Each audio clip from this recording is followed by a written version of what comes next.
Acho que estamos todos aqui, então podemos começar. Primeiramente, só para me apresentar, meu nome é Bruno Hellmeister, eu sou vice-presidente do Grupo Jovem do CIAB Brasil Branch, também conhecido como AMG. Primeiramente, gostaria de agradecer ao Trent Ross Watanabe por ceder o espaço e toda a estrutura para esse evento. Também gostaria de agradecer ao CIARB, que deu esse espaço para o nosso grupo jovem poder trazer a experiência de grandes arbitralistas para compartilharem a sua experiência com os jovens que estão aqui presentes. Também gostaria de agradecer aos doutores Napoleão Casado Filho, nosso palestrante, e ao doutor Joaquim Muniz, que também está aqui conosco para compartilhar sua experiência e também representando o Trent Watanabe, que cedeu o espaço aqui. Também gostaria de agradecer aos meus colegas coordenadores que aqui estão, a doutora Gabriela Celidônio, nossa conselheira, e nosso outro conselheiro, o doutor Luiz Henrique. Também gostaria de agradecer o nosso presidente, o Vitor Portela, que infelizmente não pode estar conosco aqui hoje. Bom, vou começar agora com a introdução dos nossos palestrantes. Primeiramente, o doutor Napoleão Casado Filho, pós-doutor em Direito Comparado pela Société de Legislação Comparée de Paris, mestre e doutor em Direito Internacional pela PUC São Paulo, fellow e membro da Faculty List do Charter Institution of Arbitrators, CIARB, membro da lista de árbitros de diversos centros de arbitragem internacional, coach responsável pelas equipes de competição em arbitragem na PUC São Paulo e Unip.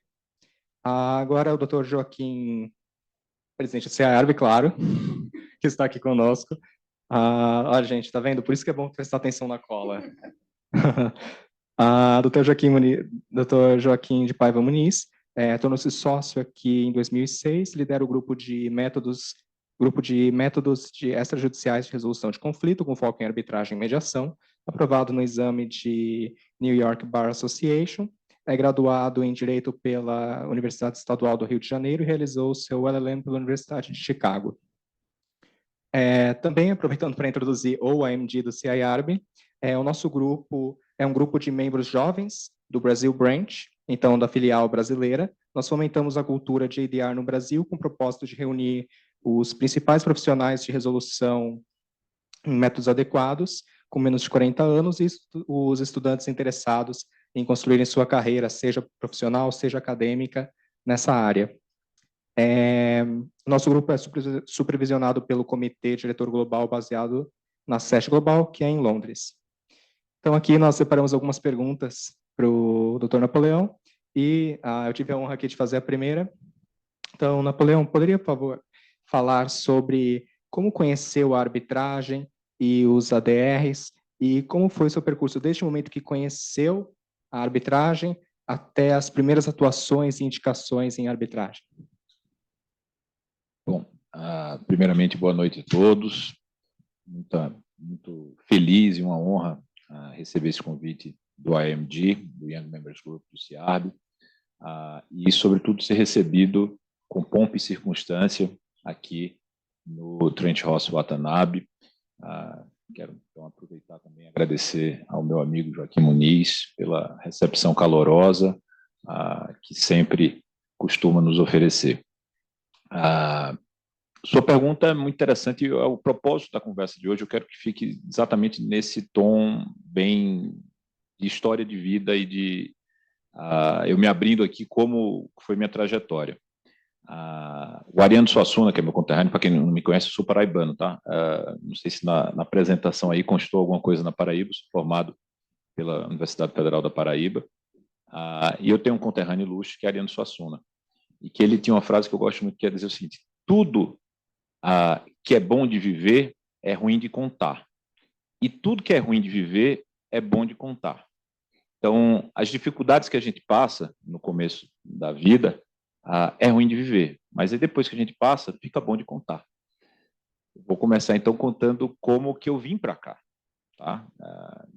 Vocês devem se perguntar como que o sujeito que foi criado na Paraíba, eu nasci em João Pessoa, me formei lá, de onde veio essa ideia de vir para cá? Foi porque eu tinha ouvido falar de arbitragem? Não, para ser sincero, eu tinha ouvido falar na faculdade, mas muito superficialmente. Eu me formei em 2003. 2003 para 2004 teve muita greve, a Universidade Federal sempre tinha muita greve, não sei como é que está hoje, mas na minha época foram 5 anos de curso, 4 greves. Então, terminei me formando já formalmente em 2004, mas a gente terminou mesmo o curso em 2003. E lá se falou muito superficialmente sobre arbitragem, porque a lei 9307 tinha sido promulgada em 96 e ela foi julgada constitucional mais ou menos em 2001. Então, ao longo do meu curso, é que a coisa aconteceu, dizer, olha, dá para fazer arbitragem. Né? Então, falavam, mas falavam de uma forma assim, é privatização da arbitragem, é privatização do judiciário. Então, os professores não gostavam da ideia, as câmaras que apareceram por lá nessa época eram efetivamente o que a gente chamava de arbisquina, eram golpes, né? A gente que queria que você estimulasse arbitragem em escola, arbitragem trabalhista, aquelas arbitragens de massa, claramente tendo um viés nessa promoção. Então, eu nunca me envolvi por lá, mas tinha ouvido falar. Aí eu vim para São Paulo para estudar. Era a ideia de, pô, eu quero melhorar a minha formação, quero ir para uma das faculdades líderes do país, fazer um mestrado e voltar para cá. Eu sempre gostei da aula. Se eu vou voltar, e vou dar aula aqui. Com uma semana em São Paulo, eu mudei completamente de ideia. Disse, ó, a cidade é maravilhosa. Enquanto que na Paraíba o pessoal só falava de política com P minúsculo, da vida dos outros. Em São Paulo, as pessoas falavam de negócio, de oportunidades. Então, com uma semana, eu cheguei à seguinte conclusão: disse, olha, Paraíba, você tem que fazer, para você se dar bem, você tem que fazer a gestão da escassez. Aqui em São Paulo, você tem que fazer a gestão da abundância. Porque o que mais tem nessa cidade é a oportunidade para você pegar. Então, você tem que escolher, são tantas oportunidades que você tem que escolher o que efetivamente vale a pena você dedicar seu tempo. E aí vim para cá sem conhecer literalmente ninguém no meio acadêmico, muito menos no meio da arbitragem e no meio profissional. Eu vim porque consegui entrar numa vaga no escritório e com 6 meses de construção de networking, e networking, leia-se, e evento de Câmara de Comércio, eu ia em praticamente todos, o que tinha gratuito disponível, eu estava.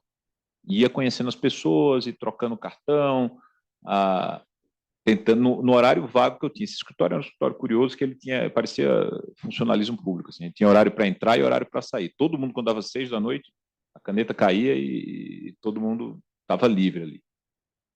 Então, eu aproveitava um evento como esse aqui, eu certamente estaria. Um evento gratuito, um escritório sofisticado, eu certamente me inscreveria e iria lá. Mas também saindo para barzinho, saindo para balada, porque é um lugar onde você, de fato, cria amigos. Né? Lá na Paraíba, a gente diz que a gente não faz negócio bebendo leite, a gente faz negócio bebendo um vinhozinho.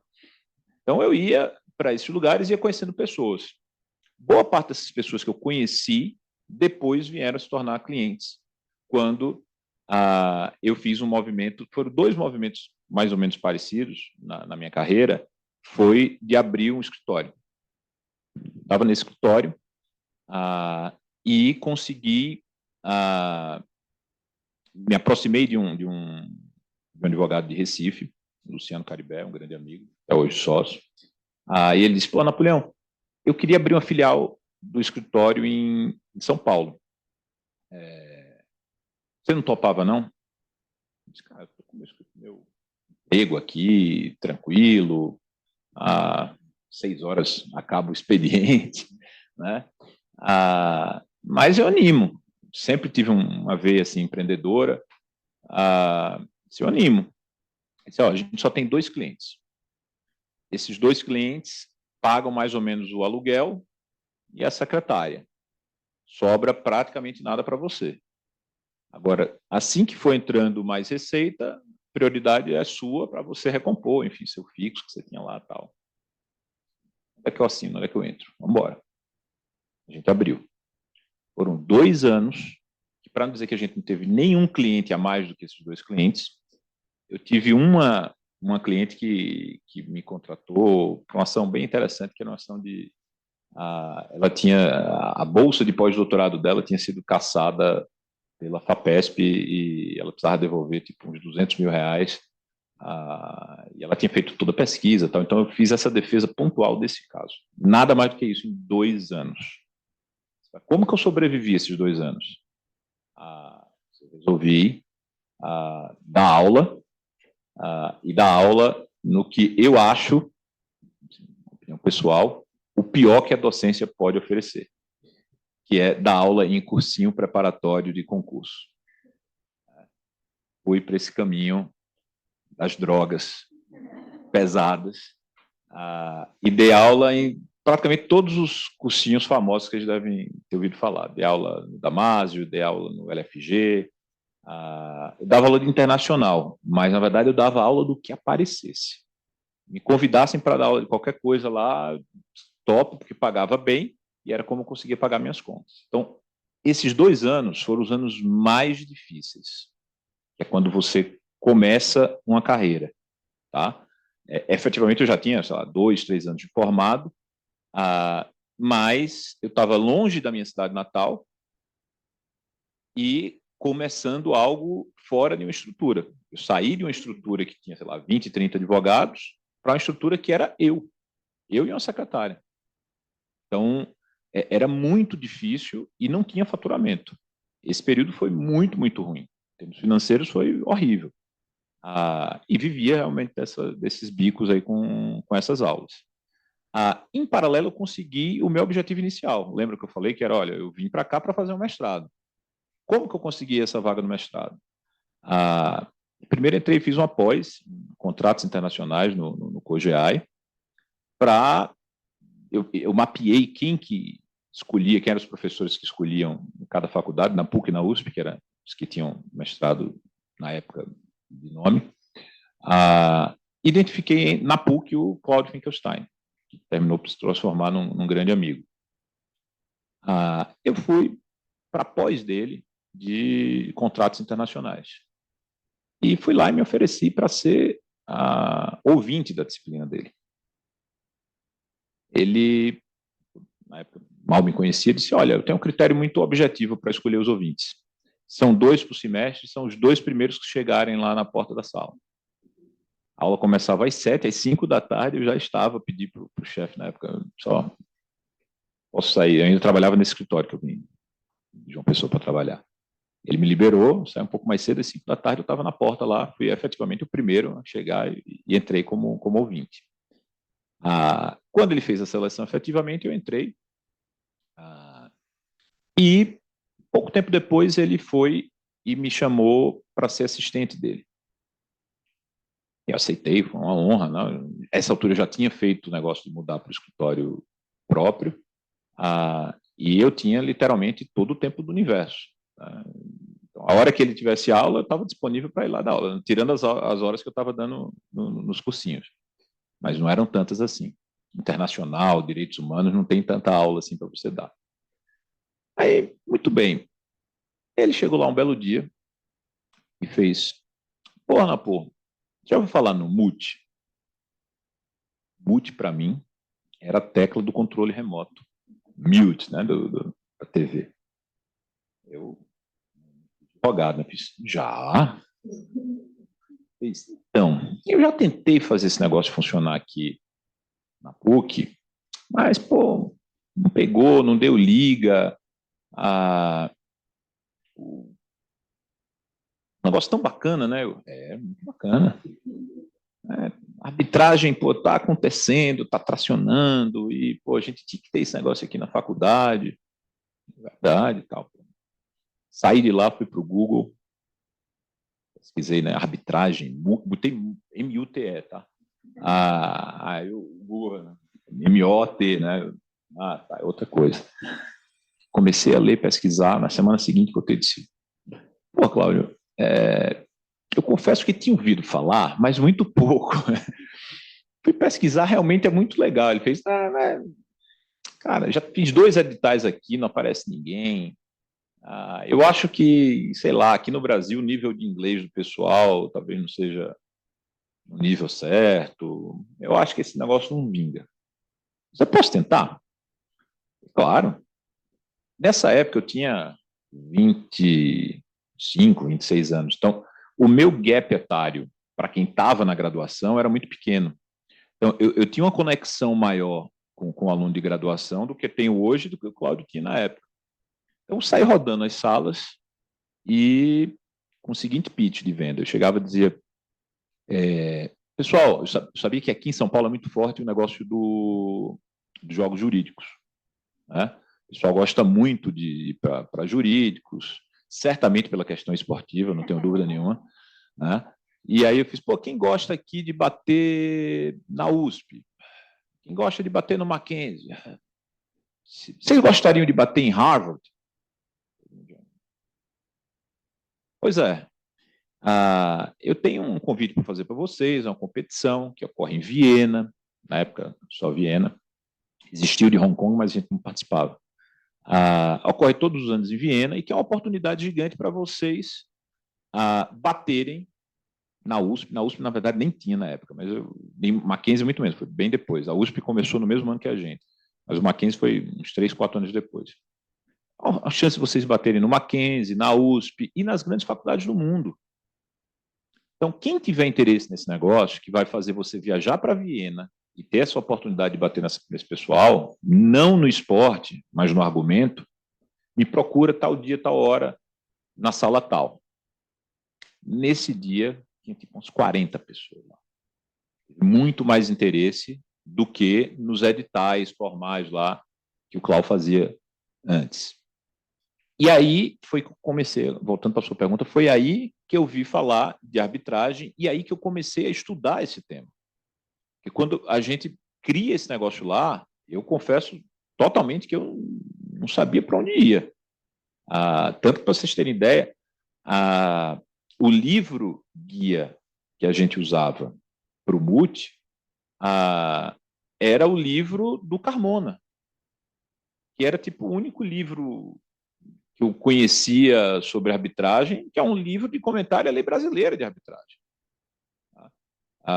que praticamente você não usa nada para o MUT. O livro que a gente usava como guia no começo para a CISD, que é o tema de mérito dessa competição, e aqui todo mundo sabe o que é MUT? Tá. Às vezes não conhecesse, valeria a pena explicar. Ninguém confunda com a tecla do controle. O livro que a gente usava na época para CSD era um resuminho de CSD que tinha, sei lá, 90 a 100 páginas, de um sujeito chamado Roald Martinussen, que era mais ou menos... O Joaquim deve ter pego Maximiliano Firra. Carlos Maximiliano. Maximiliano Firra. Então, era Maximiliano Firra. O caso do Maximiliano era uma referência. O Maximiliano Firra, acho que era um codinome, né? O sujeito ele fazia resumo de todas as disciplinas. Então, se você queria estudar rapidamente com a prova, você comprava ali as 100 páginas do Maximiliano Firra, você conseguia, os 7 você conseguia tirar. Então, era isso que a gente tinha de conhecimento nessa altura. E aí, o MUT foi transformador para mim em todos os aspectos. Eu nunca fui Muri de orador, tá? Para minha frustração pessoal. Eu queria muito ter sido, mas muito. Eu só fui saber desse negócio quando eu já estava formado, e aí eu fui ser coach. E você tem ideia da frustração que era sempre ver lá o Muri fazendo alguma coisa, fala isso, não estou ali para falar, né? Mas ao longo desse primeiro ano, que foi muito, muito útil, a gente evoluiu muito na preparação, no estudo, e em termos pessoais, eu comecei a, conhecer as pessoas relevantes do meio arbitral, entre eles o nosso Joaquim Muniz, acho que já nessa altura acho que a gente já se conheceu, aqueles primeiros pré-multis lá em Curitiba. O primeiro pré-multi da história do Brasil foi um pré-multi em Curitiba organizado pelo João Bosco Lippe. Eu fui como coach da PUC e comecei a conhecer as pessoas relevantes desse meio. Isso é uma coisa essencial. né? Ah, comecei a direcionar meus estudos acadêmicos para isso. A minha dissertação de mestrado não foi sobre isso, foi sobre governança corporativa, mas a minha tese de doutorado já foi. E eu passei até ali no MUT um caminho contínuo de conexão com esse mercado, e um caminho contínuo de estudo, de preparação para quando o primeiro caso viesse.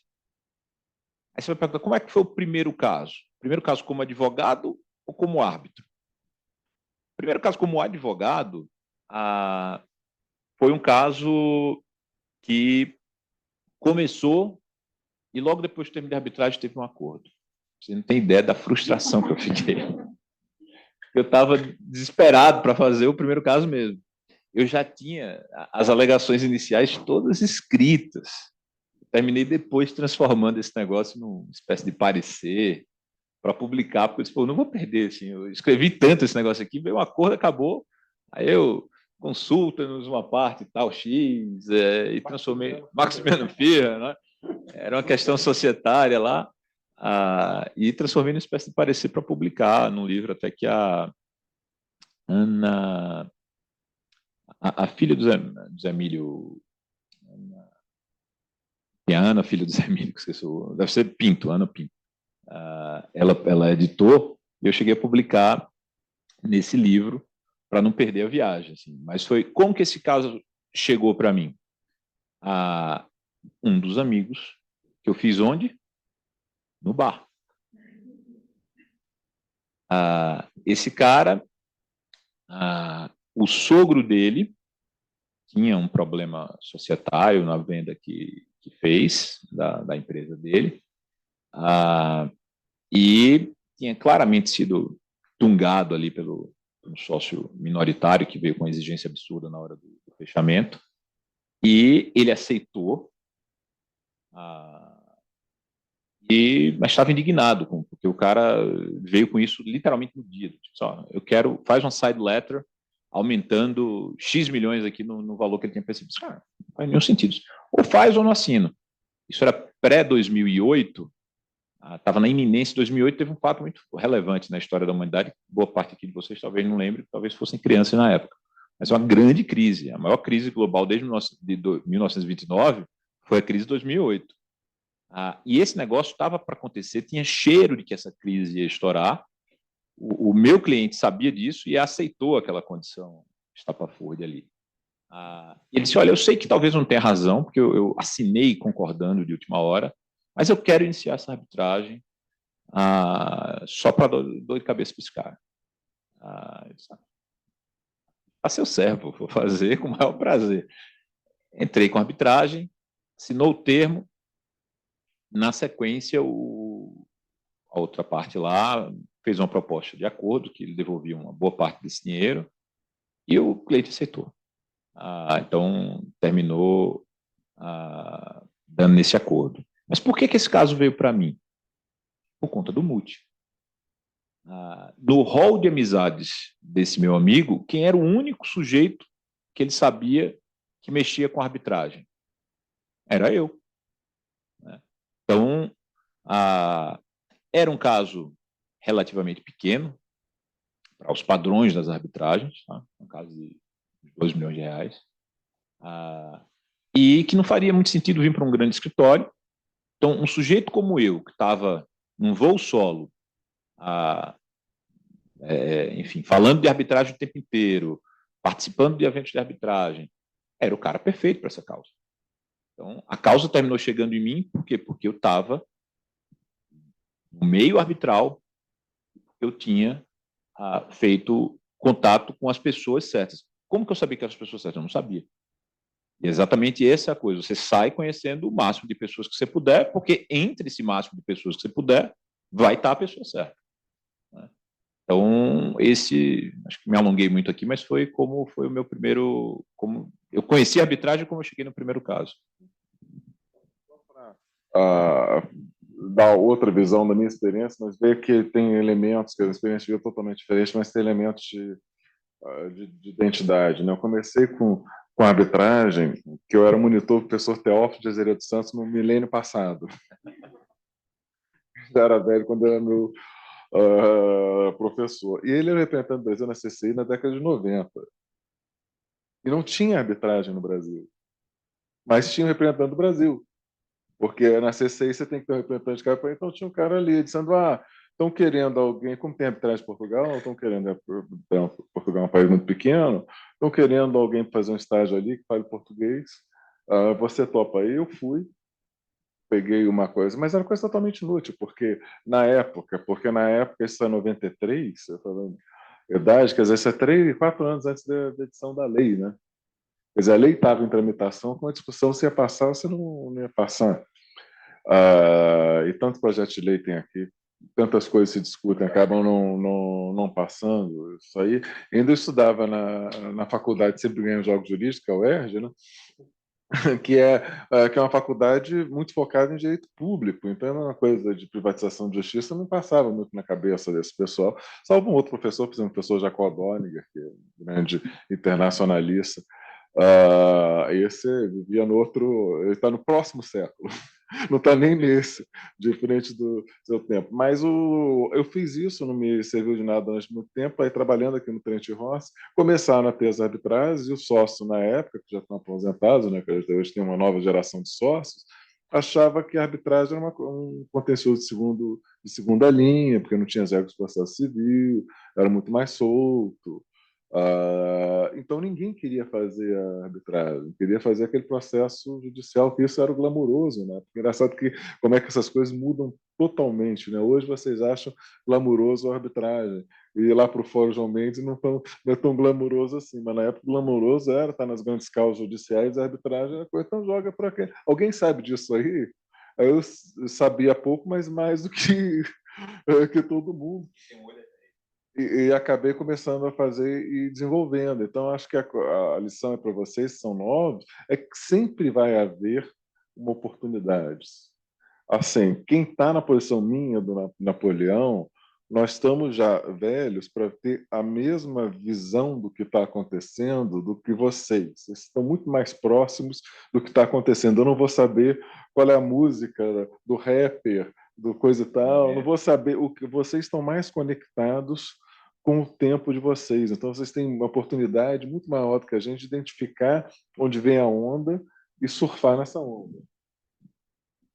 Sem dúvida. Tem uma outra experiência que eu queria contar aqui, que foi, que eu falei, esse foi o primeiro caso como advogado.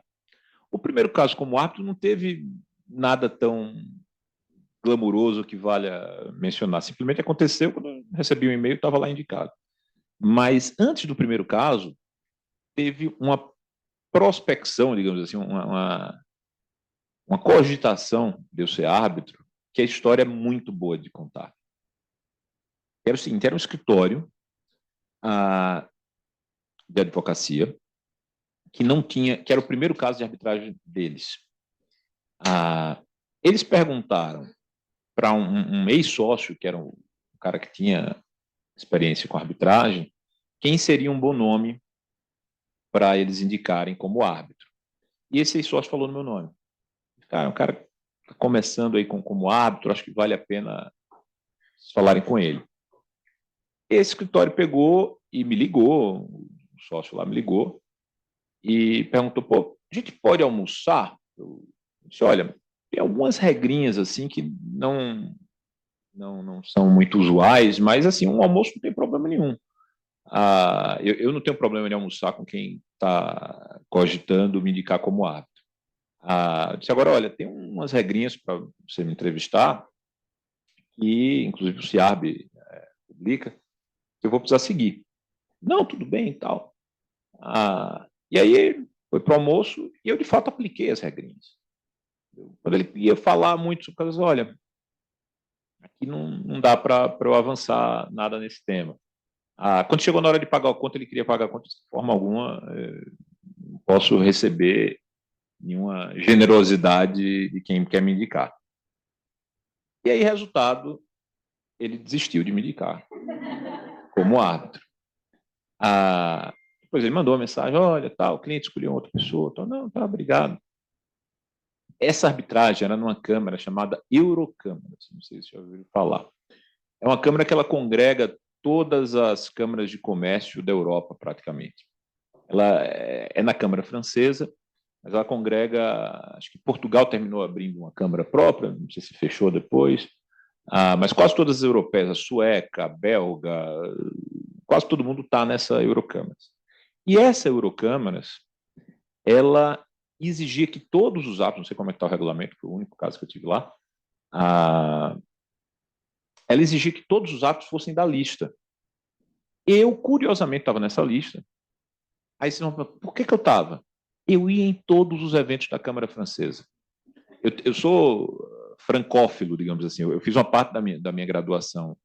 A Universidade Federal da Paraíba tinha um convênio com a Université de Poitiers, que é uma cidade no interior da França, linda, a faculdade antiquíssima, de 1200 e pouco, acho que, salvo engano, a mais antiga da França. Eu fiz uma parte do curso lá. Então, gostava muito da França, até uma frustração pessoal quando eu tenho um cliente francês, porque eu adoro falar francês e não tenho muita oportunidade para fazê-lo na vida profissional.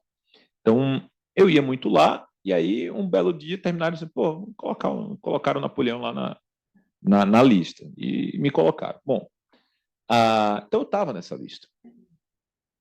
E o sujeito que eles pensaram, que de fato indicaram, não estava. Eles indicaram o camarada foi recusado pela Câmara. Não, aqui só quem está na lista. Um mês e meio depois, o sujeito me ligou. Napoleão, tudo bem? Cara, é o seguinte, a gente terminou indicando outra pessoa e foi recusado. E aí eu percebi o seguinte, eu não sei nada de arbitragem. E naquele dia que eu te entrevistei, eu percebi que você conhece bem desse negócio. Então, eu não quero que você seja árbitro. Eu queria que você fosse advogado em conjunto. Eu não quero ir para essa primeira arbitragem sem conhecimento do tema. Muito melhor para mim. Ganhei muito mais do que se eu fosse árbitro. E essa história acho que vale contar porque mostra como vale a pena. Primeiro, você seguir padrões éticos, tá? Que às vezes você pode até perder, ou aparentemente perder naquele momento, mas no médio e longo prazo você ganha. Porque eu não tenho dúvida também que esse sujeito até hoje, quando depois ele me indicou para colegas que me indicaram como árbitro, não? E esses colegas que me indicaram como árbitro sabem como eu procedo. Então, já chegam numa eventual indicação conhecendo qual é a forma de se portar nesse momento. Então, acho que essa é uma história que não terminou dando a primeira arbitragem como árbitro, mas foi nessa época que eu estava nessa hesitação de como fazer para ter minha primeira arbitragem como árbitro. Eu acho que vale compartilhar. Bom, Gabi? Oi, adorei as conversas aqui. Boa noite a todos, meu nome é Gabriela. Acho que eu tentei conversar com todos vocês antes da gente começar esse encontro. A gente vai fazer 3 perguntas aqui, mas depois sintam-se à vontade. A ideia é essa troca direta, igual a gente estava conversando antes. E também, ao final, só um último recado, entrem para o IMG, que é um grupo super legal, igual a gente estava conversando. Depois a gente fala mais sobre isso. A gente tem 3 perguntas aqui, vou abrindo, mas eu fiquei curiosa, porque eu dei uma stalkeada básica em vocês dois antes do nosso encontro. E eu vi, Napoleão, 3 coisas que me chamaram a atenção. Então, que você deu aula inicialmente de direito internacional e direitos humanos, né? Lá no seu descritivo do LinkedIn, tá? Que você gosta de se conectar com pessoas e desenvolver essas pessoas. Tem esse seu lado dos multis, que eu acho que conversa com essa questão de desenvolvimento. E aí, fui lá para o seu doutorado, que é do Third Party Founding, né? E eu queria saber como que tudo isso se conecta aí dentro de você, assim, qual que é essa veia, né? Acho que talvez a arbitragem tenha iluminado aí algum lado seu que converse com todas essas áreas, ou não? Sim, sem dúvida. Bom, eu sou muito inquieto. Eu queria, inclusive, apliquei já para a tecnologia que o Joaquim e o César têm, de ter robôs, clones deles mesmos, que fazem com que eles consigam estar em tanta coisa ao mesmo tempo. mas ainda não consegui, não fui contemplado, só tem um Napoleão, mas eu queria fazer muito mais do que eu faço. Eu gosto demais de ensinar, adoro. Eu digo que talvez se fosse uma profissão que remunerasse bem, e é uma das coisas que eu acho que a gente como país peca muito, tratar muito mal o professor, talvez eu nunca tivesse ido para a advocacia. Tá? Meu primeiro emprego foi com 15 anos de idade ser professor de inglês na cultura inglesa. Então, eu adoro ensinar e compartilhar experiências, compartilhar o que sei. É um negócio que me dá um prazer gigante. Tanto que até hoje leciono, e boa parte, para não dizer, sei lá, 90% das aulas que dou são pro bono, não cobro por elas. E é talvez por isso que eu disse que a pior parte da docência é a docência de cursinho, porque não tem troca. Nessa época, sobretudo, eu fazia TV. Eu ficava olhando para uma câmera ali e vem aqui, vem comigo, tal. Parecia, sabe, Luciano Huck ali no meio.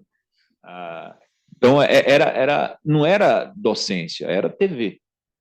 Pagava super bem. Eu me sustentei durante 2 anos com isso. Mas não era pelo dinheiro. Então, se aqui tivesse o que algumas faculdades de ponta do mundo têm, que é aquele professor full-time, que ganha muito bem para ele viver bem, atender às necessidades dele, talvez tivesse sido o caminho profissional que eu tivesse trilhado. Então, como aqui isso é praticamente impossível, até porque não existe bem, acho que a faculdade pública paga melhor, não paga no nível que você precisa para ter uma vida confortável numa cidade grande. Então, você termina tendo que ir para uma atividade secundária. E a advocacia me encantou muito. A advocacia, sobretudo, trabalho em escritório, que termina conectando com o MUT. O MUT, na verdade, é um mini escritório. A gente estava até conversando aqui fora sobre isso. O MUT, você vai... o MUT tem muita coisa que é diferente de um caso real, muita mesmo. E é um dos erros do ex-MUT é achar que quando sai do MUT ele vai encontrar no escritório que ele for trabalhar aquele mesmo cenário. Né? 1 ano pensando num caso só, ele tendo um protagonismo no caso, ele sendo o leading counsel do caso. Né? Então, isso gera muita frustração. Né? Mas o MUT é um laboratório de escritório. E o escritório sempre me encantou muito. Eu trabalhei no escritório de João Pessoa, que tinha um ambiente muito saudável, que eu tento, inclusive, replicar lá no meu escritório, de extrema informalidade. Ninguém tem horário, então foi até estranho quando eu vim para cá, para esse escritório que tinha horário 9 às 6. Ninguém tinha horário. Então, todo mundo chegava mais ou menos na hora do almoço e saía na hora que terminasse o trabalho. Então, de manhã a gente fazia, sei lá, as coisas... João Pessoa é uma cidade muito esportiva, assim, pessoal, eu não sou tanto, mas a cidade é. Então, o pessoal ia caminhar, correr na praia, pedalar, tal. O pessoal chegava tipo 11 da manhã no escritório, mas saía ou para um happy hour ou ficava lá até meia-noite trabalhando. Então, eu gostava muito desse ambiente porque juntava pessoas muito capazes para chegar num propósito, chegar num algo entregável. O MUT é mais ou menos isso, né? E que você tem que aprender isso por conta própria. Tem, claro, os coaches que ajudam muito, tal, mas se você e seu grupo ali não for ponta firme, não vai ser o coach que vai resolver. Né? Tanto que muitas vezes as pessoas até olham... Eu tive 2 oportunidades, eu acho que sou um dos poucos no mundo que tem isso. Eu ajudo 2 times. Eu não gosto nem de dizer que sou coach de 2 times. Hoje eu digo que ajudo. Eu fui coach de verdade na PUC durante muitos anos. Hoje eu digo que ajudo, porque o meu trabalho lá é basicamente de dar o que eu posso hoje dar, que é muito menos tempo do que eu tinha quando mais jovem. A Unip da mesma forma. Então, Unip, eu fui para replicar esse mesmo projeto lá e deram 2 times de muito sucesso. E às vezes pessoas erroneamente acham que não, Napoleão é o responsável por esse sucesso. Isso é uma mentira. Uma mentira grotesca. Porque nesses 2 times hoje em dia, eu colaboro com pouquíssima coisa. Mas por que eles conseguem resultados assim tão consistentes? Pelo método. O método que a gente aplica lá, nas duas, é exatamente a mesma coisa, é o método que os escritórios aplicam no dia a dia, que é basicamente o que eu digo que é o método Charles Darwin, né? Que, olha, os fortes seguem e quem não tem persistência, não necessariamente que seja fraco, vai saindo.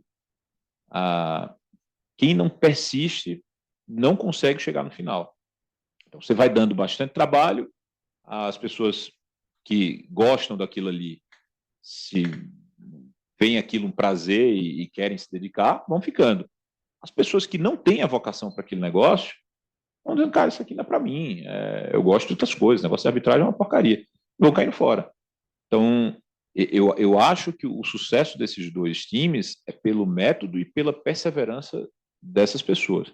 Então, o que me levou a mexer com isso tudo foi a necessidade de não poder ser um full-time, professor full-time, né?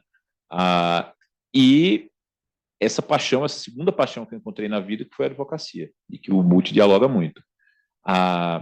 Tem uma terceira paixão, que é o tema da minha tese de doutorado. Eu gosto muito de finanças. Eu acho que é outro pecado que o Brasil comete, é de não ter uma educação financeira já primeiro grau. Fazer que as pessoas percebam que, olha, é poupança que faz uma nação prosperar. Toda nação que tem baixo índice de poupança, como é a nossa, não vai muito adiante. Então, você tem que criar uma cultura de poupança e depois uma cultura de saber gerir o que você tem, né, o que você guardou. O third party funding é a junção que o meio financeiro achou, a junção desse meio financeiro com o meio da advocacia. É a solução que o meio arbitral encontrou para resolver um problema muito sério, que é quando você tem um bom caso e você não tem dinheiro para pagar esse bom caso. Que muitas vezes acontece, especialmente num escritório do meu porte, mas não tenho dúvida que um big law como o Trent aqui, direto, deve perder casos, porque a parte, embora tenha um caso bom, ela não tem condições de arcar com os custos, não só do escritório, como os custos do próprio procedimento. Então, quando eu vi aquilo, e acredito que a minha tese foi a primeira nesse tema, eu fiz, cara, é essencial esse negócio aqui. Eu gosto muito de finanças, gosto de arbitragem, então foi por isso que eu terminei escrevendo sobre isso. Não sei se respondi, mas de fato Super, é muito complexo. Super. E tô quebrando total o protocolo, tá, Bruno? Me desculpa. Imagina. Vou só pegar o gancho, então, dessas finanças, fazer uma pergunta para o Joaquim agora. Joaquim, também dei uma leve hackeada no seu LinkedIn e vi que você tem uma veia de consensuais, que puxando a sardinha, que é a parte que eu mais gosto, que é esse universo dos consensuais. Como que você acha que essa parte de finanças e de investimento estratégico para grandes empresas pode ser um bom caminho, esse universo dos consensuais, nesse pré-processual, ou alguma, não sei, a gente fala bastante de dispute board hoje em dia para grandes contratos, né? Você acredita que os consensuais também entram aí nos ADRs como uma ferramenta importante pré-arbitragem? Com certeza, pré, inclusive durante, né? Aí tinha um conjunto que o Napoleão já falou de economista, né? De finanças, né? Tem um economista italiano famoso, o Filippo Pareto, que tem as regras de Pareto, inclusive o ótimo de Pareto, quer dizer, é uma coisa básica da economia, que você, você tem um mercado, você vai fazendo negócios jurídicos até chegar à melhor alocação. Então, se você tiver a vontade das pessoas, leva ao melhor resultado. Só que isso é meio contraintuitivo. Acho que a coisa que estava implícita no que o Napoleão falou é que no direito nós chegamos e determinamos qual é o resultado. O juiz vai e determina o resultado. Agora, aquele é o melhor resultado econômico, social até, não é. Como é que você vai chegar? Qual é o melhor resultado? Tem aquela expressão em inglês, né? Que o pudim está bom, depois você comeu e gostou, né? O melhor resultado é aqueles que as pessoas voluntariamente tomaram. E daí Os métodos consensuais, eles são muito positivos, porque você resolve o problema da melhor maneira econômica se você tiver as pessoas, logicamente, sem nenhuma capacidade. Gente, tem que fazer a ligação dos institutos jurídicos para os institutos econômicos. Quando a gente fala parte plenamente capaz, aí vai para a coisa economia. Gente que vai tomar uma decisão e vai saber o resultado daquela decisão. As partes capazes, elas vão dar o melhor resultado para elas. O direito só vai dar uma posição. E pior pelo seguinte, uma coisa que a gente deveria estudar mais economia, a maioria dos contratos, ou quase todos os contratos, ou, na verdade, todos os contratos são incompletos. Você não consegue colocar no contrato tudo que pode acontecer. Isso é absolutamente impossível. Vocês, como jovens advogados, vocês podem fazer o mais completo possível. Mas o mais completo possível vai ser muito incompleto. Vão surgir, a maior parte que eu vejo como advogado, e principalmente como árbitro, a solução, o problema, as partes não previram. Está ali a disputa porque surgiu uma situação que as partes não previram. Aí você tem duas opções.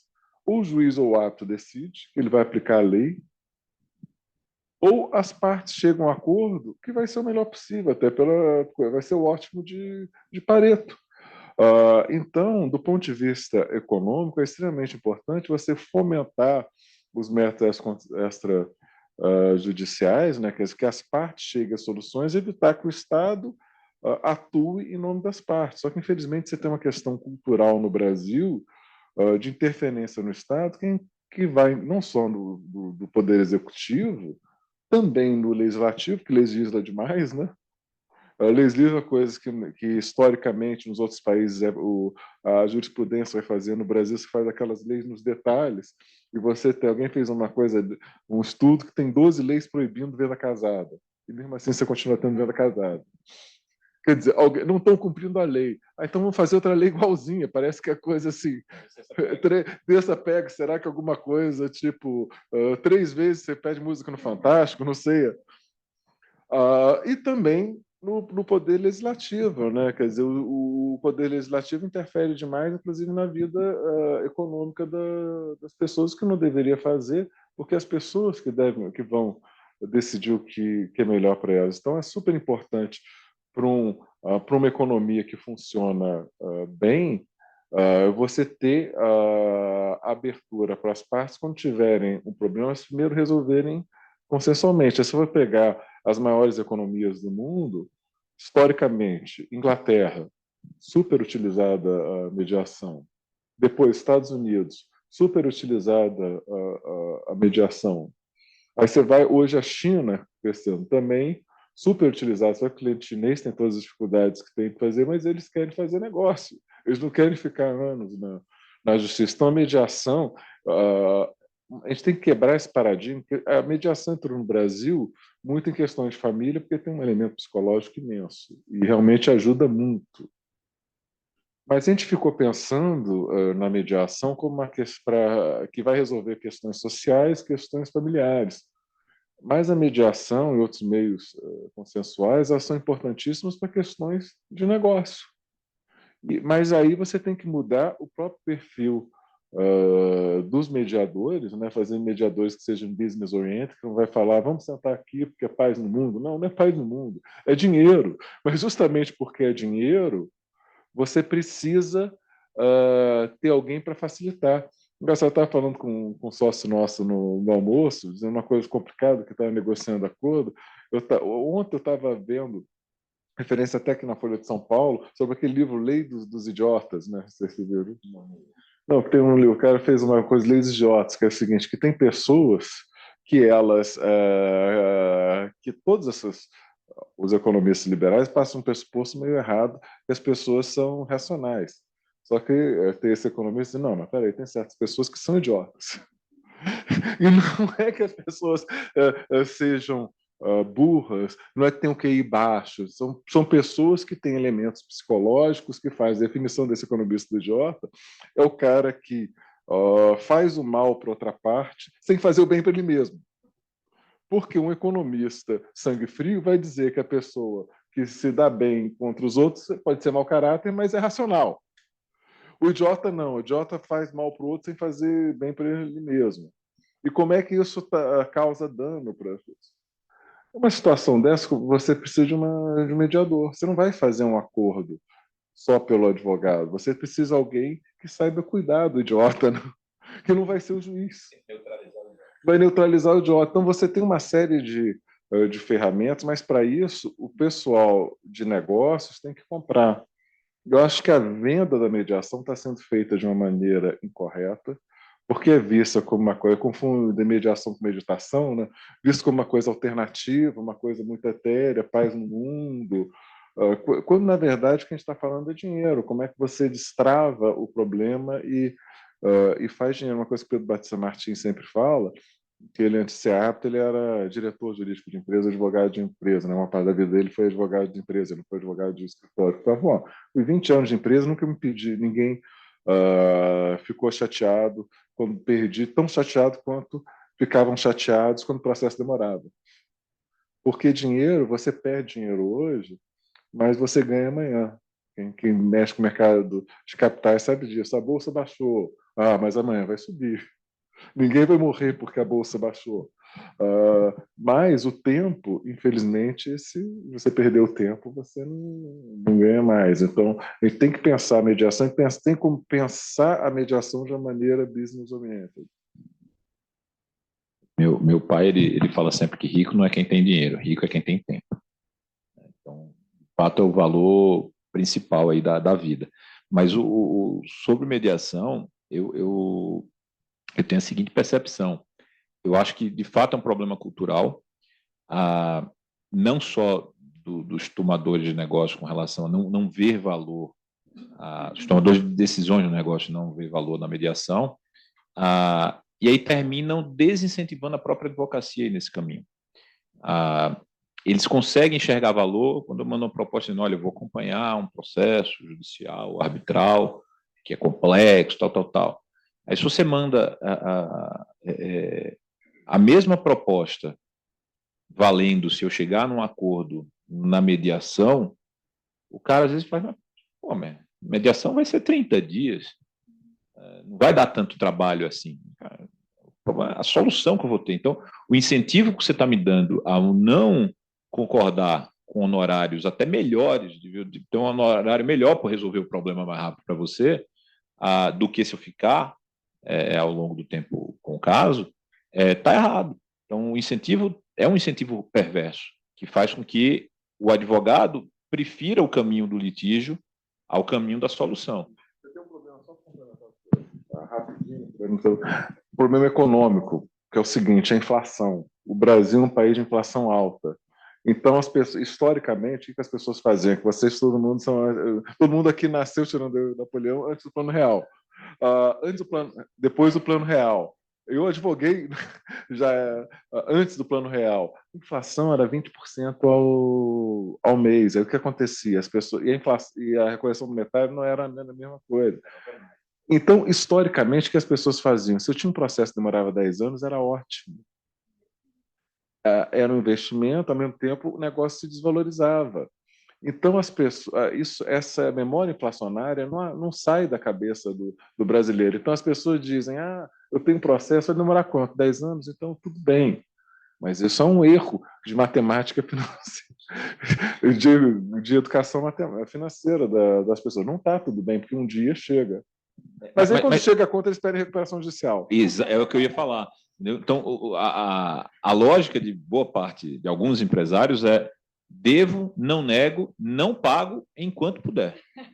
Né? Então, eu pedalo esse negócio o máximo possível, 10 anos, 15, 20, e ao final, não sei nem se vou estar vivo, se estiver vivo, peço RJ, e é melhor do que uma composição que às vezes faz sentido para a gente, mas não faz sentido para quem tem esse tipo de visão do negócio. Então, eu acho que o não sucesso, não chamaria fracasso, eu chamaria de não sucesso ainda da mediação, é em virtude dessa cultura.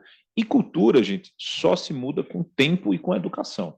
Então, eu acho que quem está na mediação tem que insistir muito. Eu sigo falando de mediação em todos os alunos onde eu dou aula sobre ADR, embora minha experiência pessoal não seja tão positiva, eu fiz só 2 casos de mediação, não deu acordo em nenhum dos 2. Eu gosto, pessoalmente, eu sou mais o cara da briga, o cara da arbitragem, mas eu enxergo muito valor na mediação e quero muito que ela prospere. E no CIARB a gente tem esse propósito de espalhar a mediação, tanto quanto a arbitragem. Apesar da mediação não estar ali no acrônimo do nome, a mediação é um foco nosso, sim. Bom, então agora é minha vez de quebrar o protocolo. Nesse sentido da educação e também que aproveitando o nosso escopo aqui dos jovens, tanto Napoleão como Joaquim, gostaria de saber, o que vocês veem como o papel dos jovens nisso de mudar a cultura ou desenvolver uma solução que seja a solução econômica mais eficiente, a melhor alocação de custos? Eu quero dizer assim, o jovem advogado estudar economia, falar de mediação no começo de uma arbitragem de um processo, é falar durante, ou é esperar acabar e quando for na RJ, então falar, olha, a nova lei de RJ propõe mediação. Gostaria de saber a opinião e... Acho que uma coisa que a gente tem que fazer como advogado é sempre fazer um case assessment para o cliente, porque a gente é o primeiro juiz do cliente. E sempre lembrar do case assessment para o cliente, dizendo, você está aqui e você vai chegar provavelmente entre isso e isso.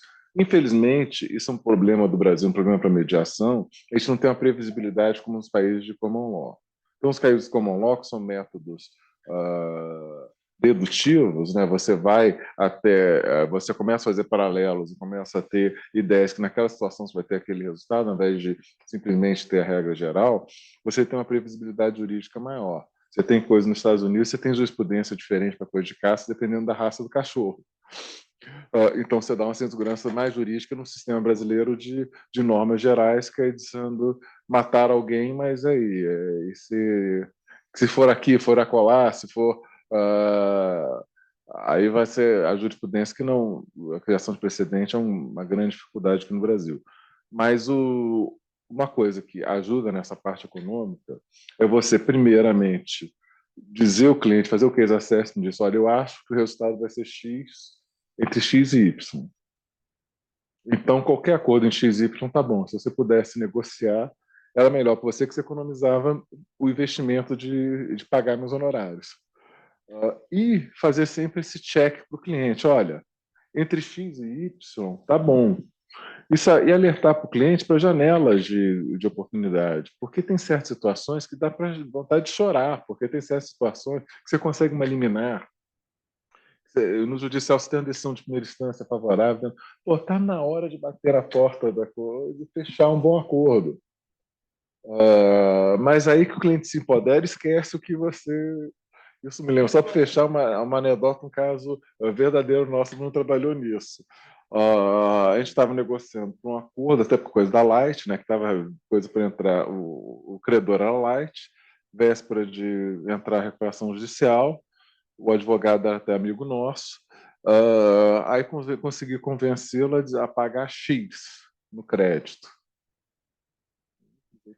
Feliz da vida, pô, tô pagando muito mais, era maior do que o meu case assessment. Gênio, consegui mais do que... Cara, não. Pô, esse acordo é ruim. Isso não, que eu tinha que receber tanto. Eu disse, onde é que tirou isso? Do seu parecer. Onde é que está meu parecer? Onde é que eu devo ter bebido? Isso aqui é vodka. Onde é que eu fiz um parecer que o cara ia ganhar mais? Aí procurei, liguei para a Bruna, cadê o parecer? Disse, pô, não tem parecer. Disse, cadê o parecer? Disse, por favor, me manda o parecer. Era a minha inicial.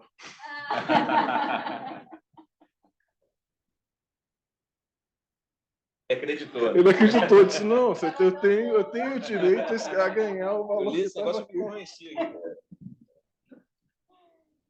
Eu gosto muito de recomendar leituras de economia. Tá?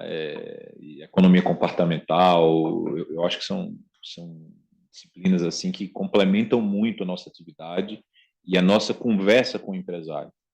Quando se você quiser chatear um empresário e não conquistar o sujeito como cliente, fale juridiquês.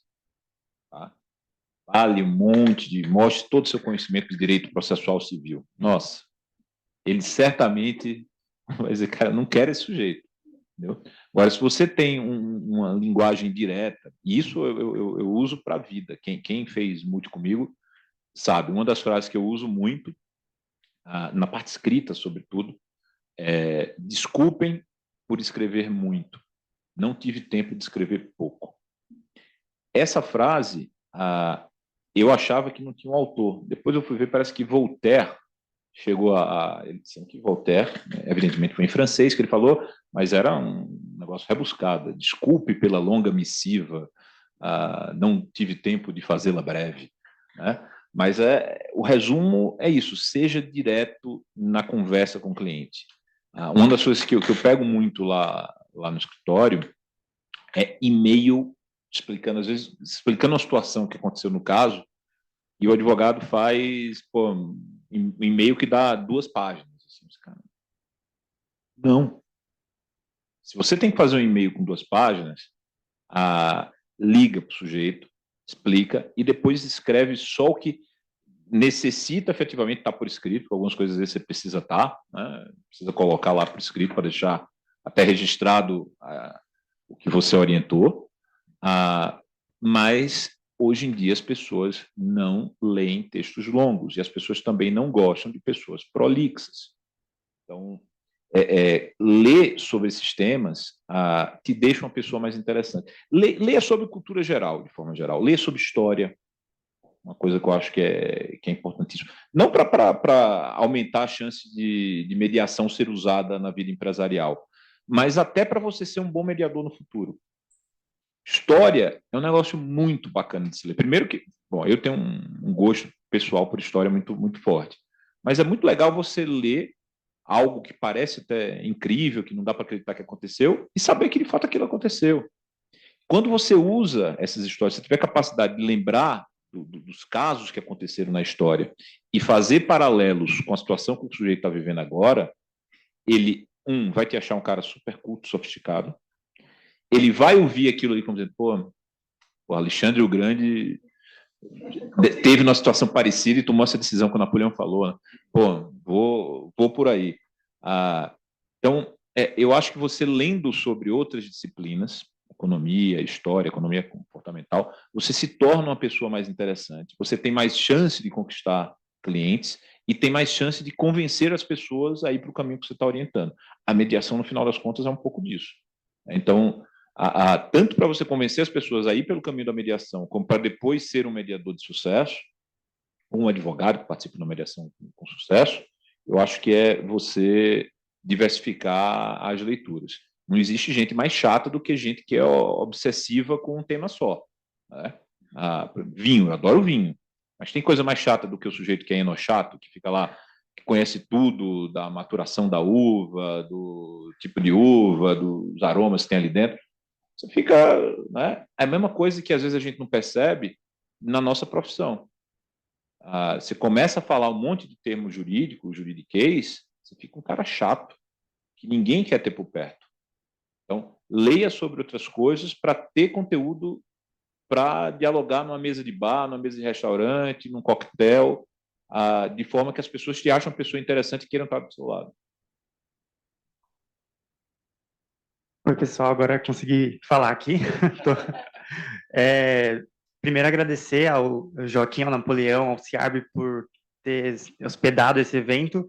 E eu tenho a responsabilidade de fazer a última pergunta de hoje, depois vocês vão fazer as demais. Mas antes, só 2 ponderações muito rápidas.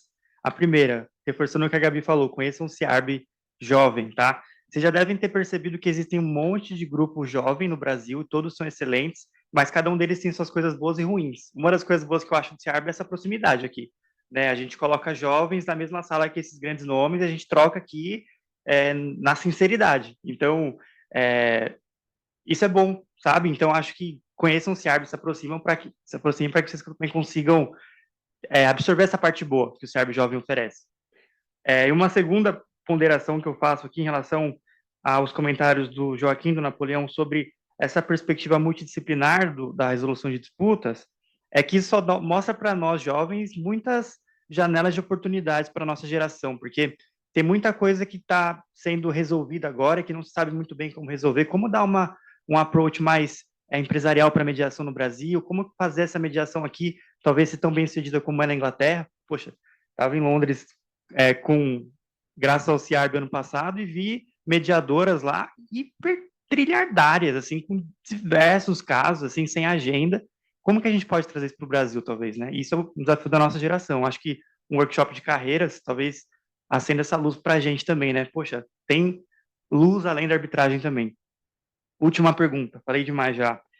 Napoleão e Joaquim trouxeram uma perspectiva acadêmica da atuação deles, né? Principalmente ali o Napoleão destacou que veio para São Paulo querendo, com foco no mestrado. E não é a primeira vez que eu escuto isso, de uma relação intrínseca entre profissão, advocacia de alto nível e vida acadêmica, mestrado, doutorado, ou será que pós, ou LLM? Então, acho que, Napoleão e Joaquim, acho que queria ouvir de vocês um pouco disso, assim. Vocês acham que, qual é a relação entre a vida acadêmica e a especialização do advogado, do árbitro, enfim, do parecerista, e a vida profissional? Porque, assim, a gente muitas vezes não sabe para onde vai, né? Vai para mestrado? Vai para onde? Queria que vocês divagassem como acharem pertinente sobre isso. Bom, essa é uma pergunta excelente, assim, e eu não sei se eu tenho a resposta. Eu posso falar da minha vida pessoal e por que eu trilhei o caminho que eu trilhei. Eu não fiz LLM fora.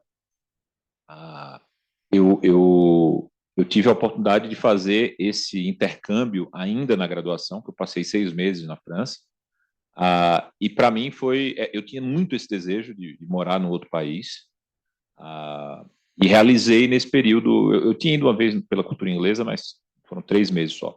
Depois eu fui para Inglaterra, fui 3 meses para a Inglaterra e depois eu fui 6 meses na França. Então, quando eu me formei, eu já tinha satisfeito esse desejo pessoal de morar fora, estudar fora, né? Então, eu não tinha tanta essa necessidade, que eu sinto que boa parte de quem se forma sem ter feito isso tem. E eu vejo dentro do próprio escritório, muita gente com esse desejo, eu queria fazer um LLM fora, tal.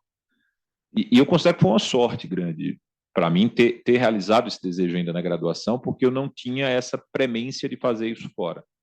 Eu acho que aqui no Brasil a gente tem mestrados excelentes, que vão dialogar mais com a sua vida profissional aqui do que um LLM fora.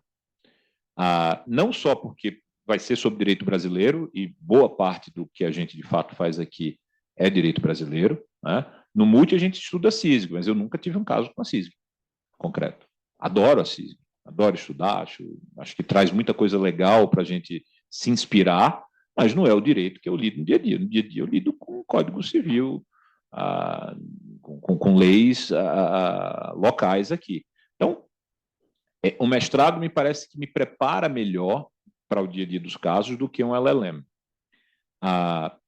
E também o networking que eu crio aqui, numa faculdade de ponta aqui no Brasil, também tem uma tendência de me trazer mais casos do que o networking que eu faço no LLM fora. Claro, o LLM fora vai proporcionar ter uma possibilidade de um caso internacional, tal, mais do que os teus colegas aqui. Mas as chances disso acontecer são muito menores do que você conhecer um monte de gente aqui no Brasil. Então, o meu conselho para os meus alunos, para os meus sócios, é sempre, cara, se for fazer alguma coisa de pós-graduação, prioriza aqui. Agora, se você tem esse desejo pessoal de morar fora, vai. Porque o importante é você ser feliz, cara. Então, não se foque também nesse conselho para dizer, não, fazer LLM é pior do que fazer mestrado. Porque a vida fora do Brasil traz uma infinidade de lições que, às vezes, a vida aqui, que você vai fazer o mestrado, às vezes, continuando morando na casa dos seus pais, tal, que você não vai ter com a vivência no exterior. Os desafios que você tem para morar fora do seu país são muito maiores do que você tem para morar aqui. Então, eu sou mais mestrado e doutorado do que LLM e PhD. Agora, eu acho que, em paralelo a isso, tem uma série de cursos muito interessantes, especialmente em faculdades como a FGV e BMEC, que são um pouco mais ligadas à economia, que são curtos eu acho que dão um up no seu currículo, tá? Uma coisa é você graduado, ponto. Outra coisa é você colocar pós-graduação em garantias contratuais. Por exemplo, tem uma advogada lá do escritório que está fazendo uma pós-graduação, 3 meses em garantias contratuais na FGV. O sujeito que olha aquilo ali já faz, esse aqui está melhor do que o outro que só tem graduação. Né? Eu fiz um em M&A. Antes de fazer meu primeiro M&A, eu fiz uma dessas da FGV, que eu acho que foram 6 meses. E me foi muito útil, porque foi a primeira vez que eu tive acesso a um contrato de compra e venda de ações, a um SPA em inglês e tal. Foi muito útil na prática mesmo, coisa que eu não teria, especialmente um cara como eu, que saí de um escritório e fui para um escritório próprio ali, que todos os modelos iniciais do escritório, eu que tinha que fazer. Não tinha uma base de dados para conversar com o sócio tal, para puxar alguma coisa. Então, eu vejo muito valor nesses cursos de curta duração de algumas faculdades que flertam aí com a interdisciplinariedade, exemplo das que eu falei. Em termos de formação acadêmica, é o conselho que eu daria. E agora o Joaquim vai fazer a réplica, porque... Fazer primeiro propaganda do meu curso, né, que eu já coloquei. Não, o curso prático de arbitragem é maravilhoso, inclusive o de societário de M&A, né? O CPA, o CPA, já gringalhei aqui o negócio. Se quiser fazer uma coisa internacional, já internacionalizei o curso prático. É maravilhoso, maravilhoso. Então, eu acho que é até mais útil para a sua vida do que esses cursos de FGV. E o único contraponto que eu faço é que um FGV, o cliente certamente vai ler aquelas 3 siglas e vai saber do que se trata. Né? O CPA, talvez ainda não. Né? Mas o CPA, pelo que eu vi até hoje, é muito melhor do que os cursos dessas faculdades de ponta que eu mencionei aqui. Dá muito mais capacidade de você usar isso no teu dia a dia do que esses cursos. Essa é a bondade aí do Napoleão amigo, mas eu não vou fazer o contraponto não, defendendo as coisas internacionais pelo seguinte, porque eu acho que não tem certo nem errado, porque cada um, lado filosófico, né? Porque cada um vai achar o seu caminho na vida, porque a advocacia realmente tem espaço para bom advogado, tem advogado demais, mas tem espaço para o bom advogado. As pessoas boas, competentes, assim, nunca vi um advogado, raramente vi, talvez problemas, mas assim, um bom advogado, centrado, nunca vi passando fome. Então tem espaço para todo mundo. E você tem que achar o seu caminho. E o caminho de cada um é diferente. Por isso que, como bom advogado, vou responder: depende. Porque depende do caminho que você for tomar, e o caminho que você for tomar depende muito do acaso. A gente acha que as coisas assim são pré-determinadas, eu vou ser advogado societário, vou fazer M&A, vou ser tributarista, mas as coisas são muito acaso. Você vai na faculdade, arruma um estágio, porque o que estava o que tinha vaga, aí vão te colocar na área que tinha vaga, você vai gostar ou não vai gostar, e depois, por coisa de um amigo tal, você vai para outro lugar, aí você é festivado num lugar, ou então arruma no outro. Então, tem certas coisas. Na vida, tem um elemento do que a gente gosta e tem um elemento do acaso que vai direcionando. O que a gente gosta é super importante, porque o Napoleão falou da coisa do sobrevive no grupo dele, tanto na PUC quanto no UNP, os sobreviventes são aqueles que gostam. E a advocacia é assim, quer dizer, você é escritório grande, você trabalha muito. Já estou há quase 30 anos no escritório. Por que eu estou trabalhando muito? Você podia fazer outra coisa? Ficar só dando aula?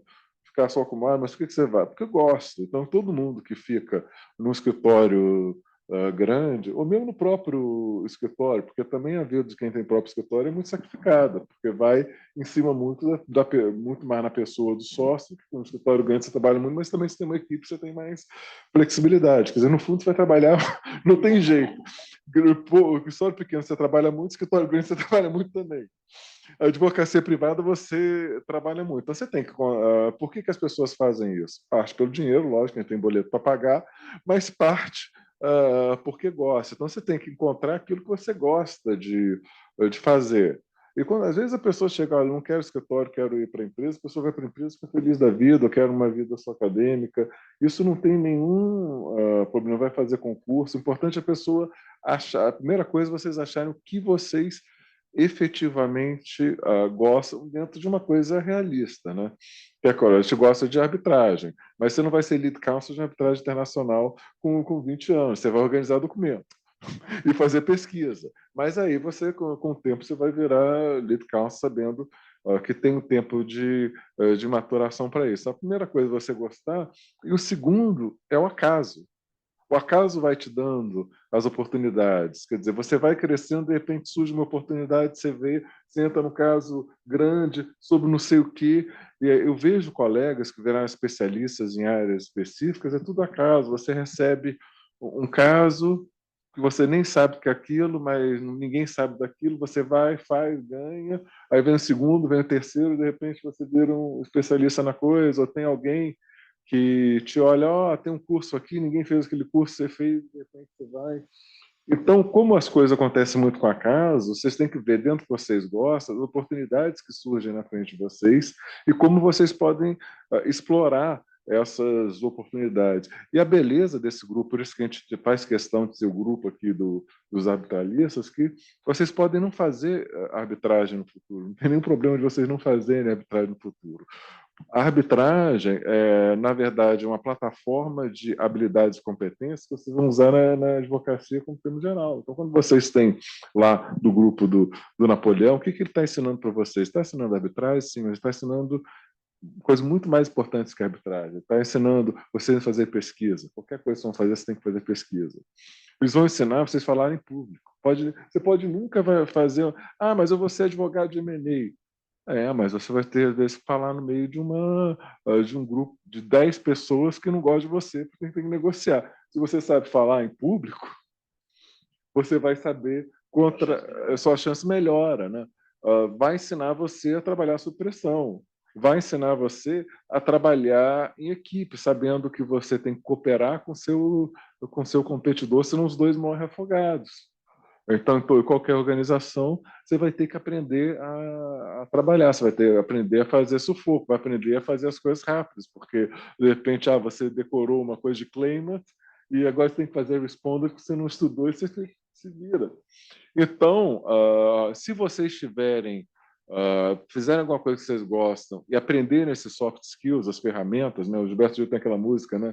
Que a Bahia me deu régua e compasso, né? Porque se vocês tiverem essas ferramentas, são muito menos ferramentas técnicas, se bem que tecnicamente você tem que entender direito civil e direito constitucional. Mas mais importante do que, ou conjuntamente com isso, não digo mais importante, mas conjuntamente com isso, você tem que aprender a trabalhar, tem que aprender a pesquisar, tem que aprender a trabalhar em equipe, tem que aprender a ter inteligência emocional. E aí, no que vocês vão ter sucesso na carreira, muitas vezes é em cima do acaso.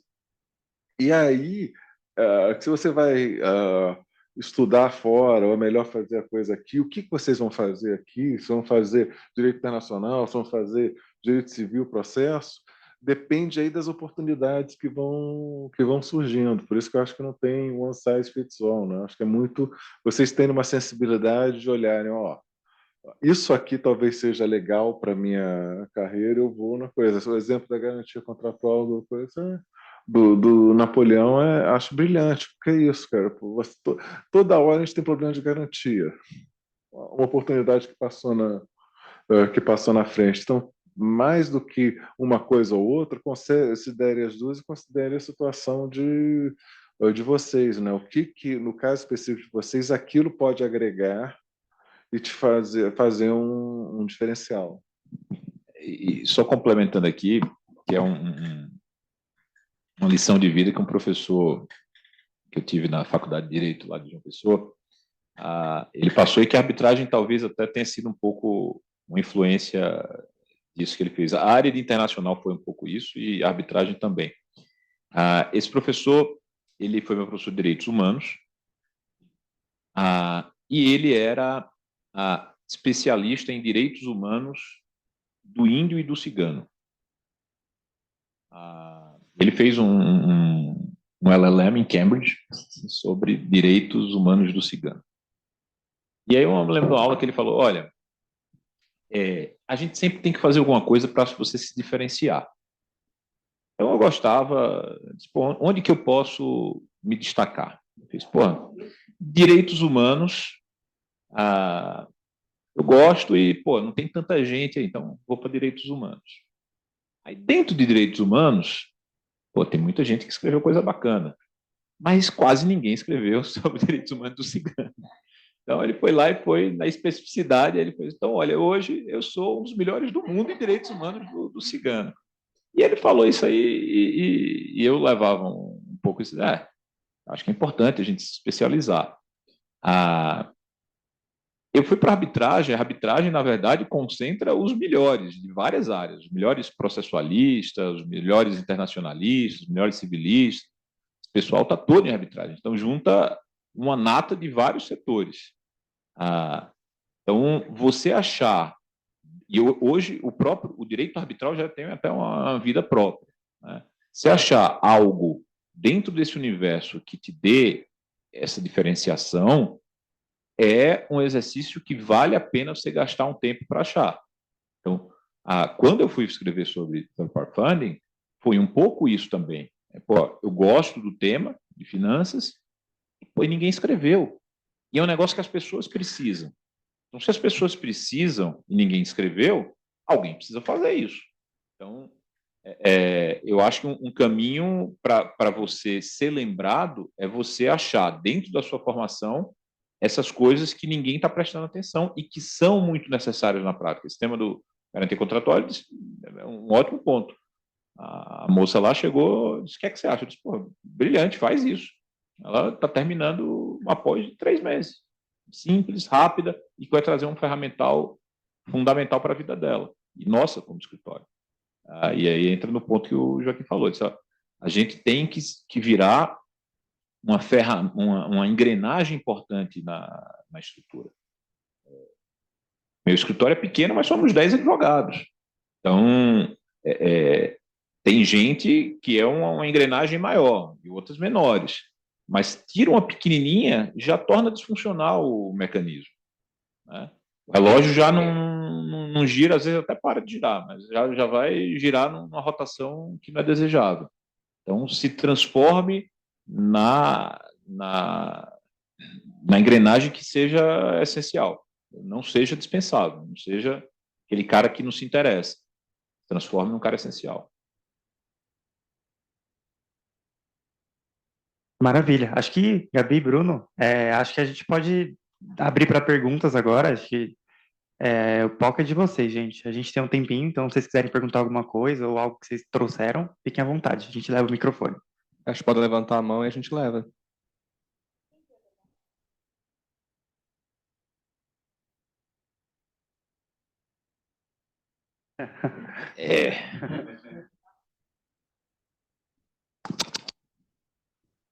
Obrigada. Eu tenho uma pergunta, é meio pessoal, mas acho que não tem problema. Eu estou no 4º semestre e eu ainda não comecei a estagiar, estou pensando a começar a estagiar agora. E eu participei da Camargo, eu gostei muito, me interessei muito por arbitragem, só que eu fico um pouco confusa se o melhor seria começar já num estágio em arbitragem, ou eu tenho um pouco de medo de isso ser muito fechado, assim, e depois, se eu quiser mudar de área, ser meio difícil, ou se é melhor começar no contencioso civil normal, e aí depois ir se especializando. Então, eu queria saber a opinião de vocês, que são muito conhecedores, né? Se vocês acham que, você já tem um gosto, então já procura isso, já começa por aí, ou realmente começa no mais amplo e depois você vai descobrindo melhor o que você gosta, porque até tiveram matérias que eu ainda nem tive ainda, então, não sei a opinião de vocês. Obrigada. Qual é o teu nome? Gabriela. Gabriela. Eu encontro muito essa dúvida não sobre o estágio, mas sobre quando começar no MUT. Muita gente vem e fala, olha, mas eu ainda não tive direito civil, não tive processo, internacional, normalmente é mais no fim do curso. E o que eu falo sempre é, arbitragem não tem momento para você começar. Dá para começar no primeiro ano, e eu diria que até boa parte dos bons oradores que a gente teve, tanto na PUC como no UNIP, eram alunos de primeiro e segundo ano. Boa parte. Tanto que uma parte do sucesso dessas duas universidades é o seguinte: a gente pegou bons oradores no primeiro e segundo ano, e esses caras ou repetiram o fato de ser oradores em anos subsequentes, trazendo toda a experiência do primeiro ano deles, ou ficaram impedidos quando passa para a fase de mata-mata, você não pode voltar como orador, e continuaram no grupo como coaches, tendo um canal de diálogo muito forte com os novos oradores, porque os caras trabalham, né, estudam juntos ali naquela... Então, eu normalmente não tenho o momento certo para começar. Como sua pergunta é ligada a estágio, eu vou compartilhar a minha vida de estagiário, como foi. Eu comecei a estagiar já no primeiro ano. Eu não sabia direito o que eu ia fazer. Então, eu disse, eu quero conhecer a magistratura, quero conhecer o Ministério Público e quero conhecer a advocacia. Então, vou passar algum tempo em cada um desses para eu saber o que eu quero mesmo da vida. Então, se você já sabe o que é advocacia, e você sabe, não? Sim. Sim? Então, já é um passo a menos, porque eu tive que passar o meu primeiro e segundo ano na magistratura e no MP. Então, só a partir do terceiro ano que fui para a advocacia e me apaixonei e não quis sair mais. Nunca nem prestei. Foi uma frustração muito grande para minha mãe eu não prestar concurso, porque ela tinha certeza que eu ia ser juiz, enfim, promotor, alguma coisa assim. E nunca quis. Então, se você quer advocacia, eu acho que eu já iria para a arbitragem direto. Tá?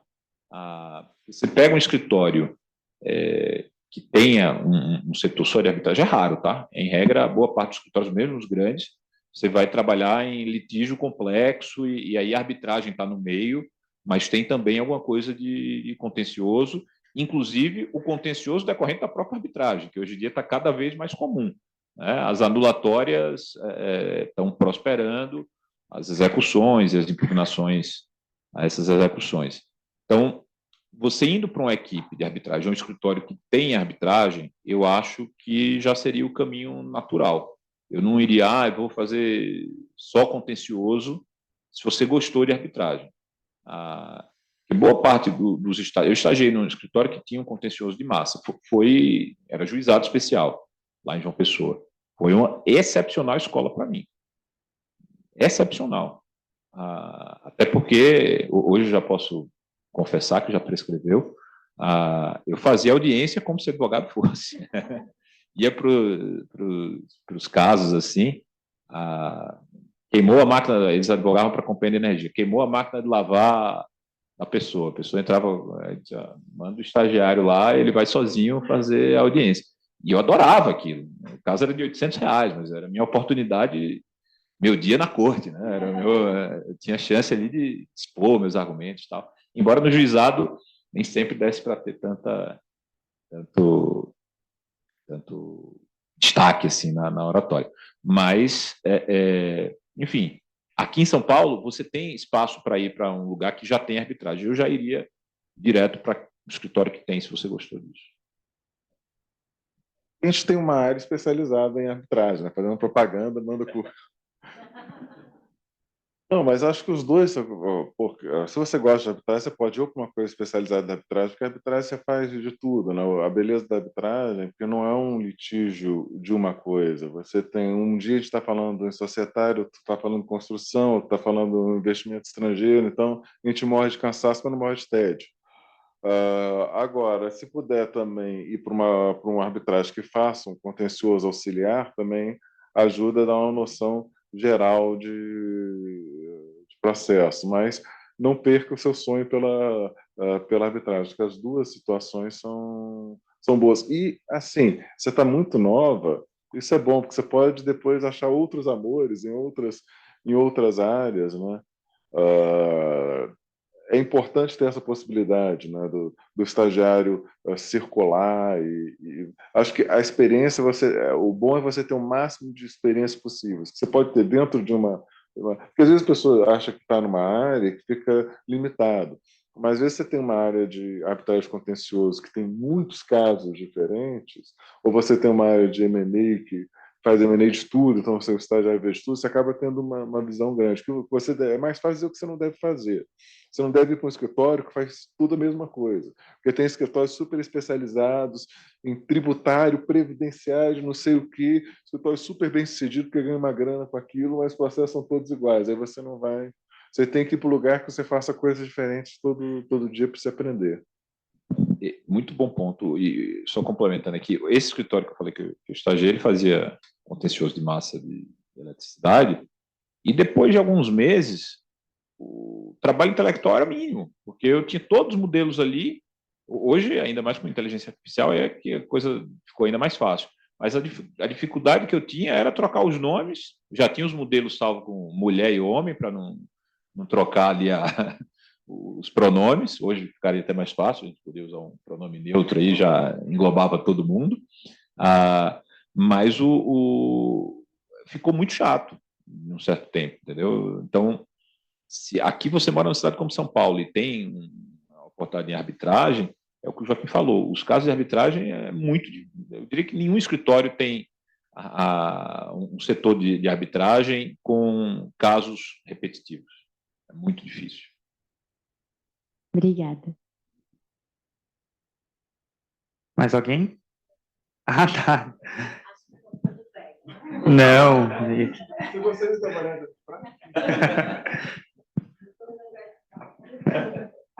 Doriuma, fala, é leilão agora.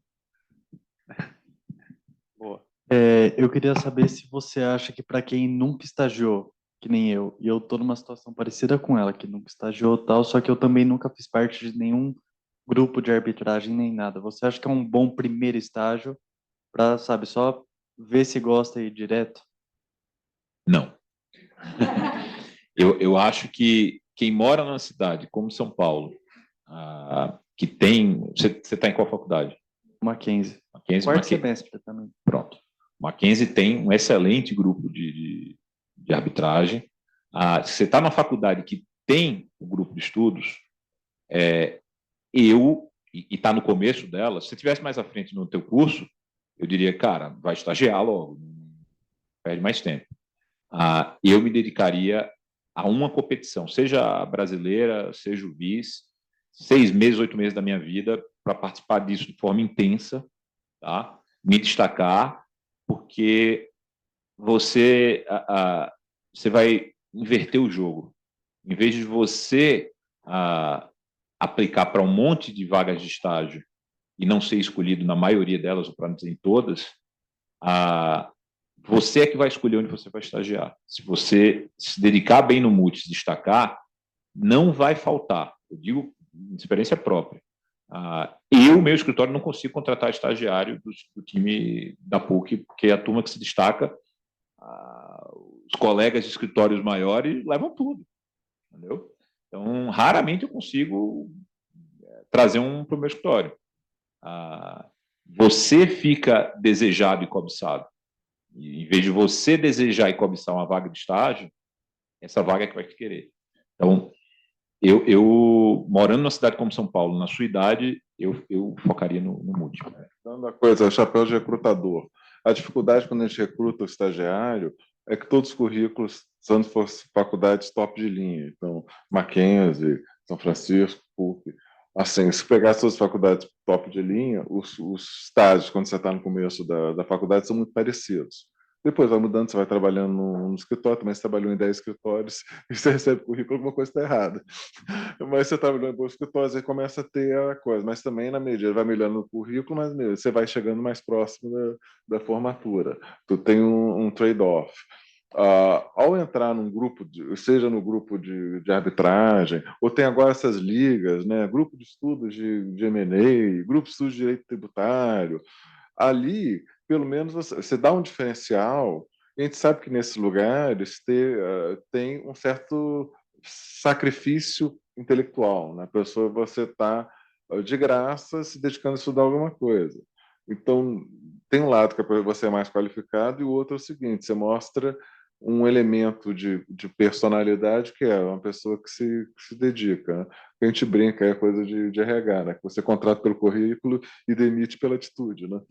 O currículo de vocês não está muito parecido. Você colocar uma coisa dessa, já melhorou o currículo. 2, você está num tipo de atividade que precisa de uma atitude legal. Você tem que ser uma pessoa estudiosa, você vai ter um contato direto com o professor que vai te atochar de coisa para ler. Então, se você persistiu, você disse, ó, a atitude, se a pessoa, sei lá, que trabalha lá vai o Napoleão e fica dando aquelas toneladas de coisas que o pessoal lê. Se ele sobreviveu, é que ele gosta de estudar, já deve ter uma atitude legal. Entendi, obrigado.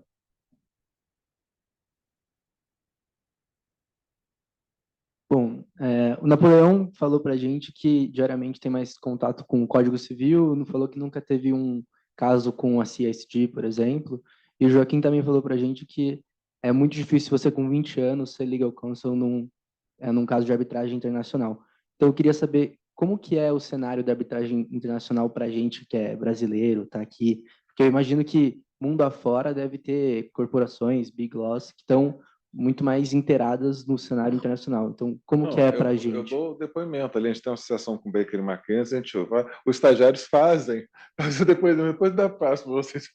Não vou fazer isso, não, coitado. Mas o estagiário e o advogado júnior, o coitado do advogado júnior, trabalha muito em arbitragem internacional.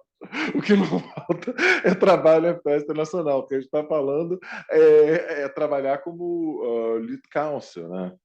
Porque quem vai estar ali na frente vai ser normalmente, mais na frente, vai ser o advogado com aquela qualificação naquele país, né? Mesmo quando você tem advogados estrangeiros, tem um exemplo aí, fazer propaganda de um fellow, que é o Maurício Gon, está 20 anos nos Estados Unidos, quer dizer, ele não é lead counsel, não entrou na janelinha, né? Ele passou um tempo ali de pé no ônibus lotado até chegar no destaque que ele merece. Então não perca as esperanças, não. Você vai chegar lá, mas é um processo. Existem muitos processos de arbitragem internacionais. Até assim, tem duas coisas que você pode chamar de arbitragem internacional. A arbitragem efetivamente internacional, quando você tem lei ou sede no exterior, e algum elemento de conexão no Brasil, e você vai precisar de ajuda, não só do advogado brasileiro que conhece muita coisa, mas também do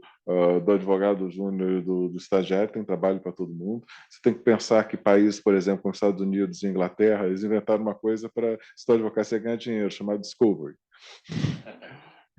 Então, você tem um banco de documentos, vem caixas e caixas de documentos, você tem que analisar aqueles documentos, vai ser feito por advogados mais novos, né? Então, cuidado com o que você fala, que os anjos dizem amém, você não sabe o que vem. Então, tem esse tipo de trabalho. Mas, logicamente, não toda hora, mas em todo escritório, mas tem. Então, tem esse mercado aí que você quer. E também existe o seguinte, existe o litígio, que é uma arbitragem doméstica, digamos assim, mas tem a ver com, já que estou com professor de direito internacional, com comércio internacional. Quer dizer, um investimento estrangeiro no Brasil, normalmente as questões são de direito brasileiro, a sede no Brasil, vai se aplicar a lei de arbitragem brasileira, mais você vai lidar com os donos e com os advogados. Os donos que são pessoas de outros países. Então, você tem que, de alguma maneira, ter essa perspectiva internacional, de explicar as coisas para alguém que está lá fora. Esse alguém não foi nascido e criado na cultura jurídica brasileira. Então, você tem que traduzir, você tem que aprender a relativizar a sua cultura, que às vezes a dificuldade que você tem as pessoas do Poder Judiciário entender a arbitragem, dizendo, mas a arbitragem, se não se aplica o Código de Processo Civil, você tem uma língua franca, né, procedimentos internacionais, né? Então, aquelas coisas que a gente é formado e deformado pelo processo judicial brasileiro, achar que aquilo é verdade, a lei sempre vai ser assim, isso não. E por que não é assim? Porque são certas escolhas que o legislador brasileiro do processo civil fez e que na Inglaterra fizeram diferente, que nos Estados Unidos fizeram diferente, que na França fizeram diferente, e não tem certo nem errado, são escolhas legislativas. E quando você pega uma arbitragem, você tem uma flexibilidade, aí você pode escolher o sistema brasileiro, como você pode escolher elementos de outros países. Então, e você vai ter contato com advogados de outros países que você vai reportar o que está acontecendo e traduzir. Então, mesmo em arbitragens domésticas, você pode ter uma visão internacional até. O melhor exemplo, são tão criticadas hoje em dia injustamente, as IBA Rules of Taking of Evidence, né? Que International Arbitration, talvez o problema seja só leram o título, não leram as IBA Rules, porque pensar isso é só para questão internacional, mas tem sido muito usado em arbitragem doméstica. Eu não vejo nenhum problema em ser usado em arbitragem doméstica, porque são regras procedimentais. Se eu achar que aquela regra, a maioria das vezes eu acho que aquela regra, apesar de ser internacional, ela funciona bem, por que eu não vou achar? Quer dizer, porque se eu tenho um carro importado, mas ele anda na estrada brasileira, por que eu não posso usar o carro importado? Eu tive poucos casos internacionais. É um bom ponto que o Joaquim trouxe aqui. O que é um caso internacional? Casos domésticos com conexão internacional, tive bastante, e neles eu fui o advogado líder. Agora, os casos efetivamente internacionais, que é com sede fora, eu tive 3. E 2, a gente optou por basicamente não se defender, porque era uma jurisdição que cabia. A sede, a jurisdição era aqui, tinha um litígio sobre jurisdição, que a gente prevalecendo que de fato era aqui, que foram na China. E na China, as arbitragens de lá não eram arbitragem, né? Picaretagem. Então a gente participou, mas só para dizer, olha, não é aí. E, enfim, dá um livro que se passou nesses 2 procedimentos chineses, que não convém aqui contar inteiro. E o outro caso, efetivamente, que eu tive a oportunidade, o terceiro, que eu teria a oportunidade, eu tive a humildade de pegar e dizer, olha, não sou eu que vou fazer isso. Era uma arbitragem em Nova York, eu convidei justamente o nosso amigo Maurício Gon, que o Joaquim falou. E ele foi brilhante. Eu ficava praticamente de diretor jurídico da empresa. Ele era olhando o que ele estava fazendo. Então, eu acho que isso mostra um pouco do que a gente tem que fazer para se adaptar à realidade. Embora o cliente fosse meu, naquele caso eu não era o melhor profissional para atender o cliente. Então, eu tenho que ter a humildade e a capacidade de reconhecer e trazer essa pessoa que vai atender melhor. E eu acho que isso é um problema que às vezes a gente tem, eu acho que foi o ponto que o Joaquim trouxe, de quem faz multi. O multi, você sai de lá fazendo um baita caso internacional, super legal, super equilibrado, tem argumento para os 2 lados. Muitas vezes você atua como advogado de um lado do outro, coisa que na profissão, se você fizer, é crime. Então, você tem uma experiência completa, maravilhosa de exercício retórico, mas que é uma experiência fictícia. Quando você vai para a vida real, primeiro, você é muito jovem. O próprio cliente não vai querer um cara tão jovem liderando um caso tão relevante. Então, você tem que começar do começo, né? E saber que depois de um tempo você vai se transformar nesse advogado líder do caso. Então, eu acho que é respeitar o tempo e se dedicar, persistir, não desistir, que você chega lá. Obrigado. Dou-lhe uma. Aliás, ótima pergunta. Ótimas perguntas, gente. Parabéns pela participação e a gente agradece. A gente já está chegando no tempo final. Eu não sei se eu estou empoderado para dar as palavras finais aqui. Estou empoderado. Com certeza. Beleza, a presidência ratificou. Então, eu só queria agradecer vocês pela presença, tá? Esse é o primeiro evento do CIARB que a gente faz presencialmente, do CIARB Jovem, né?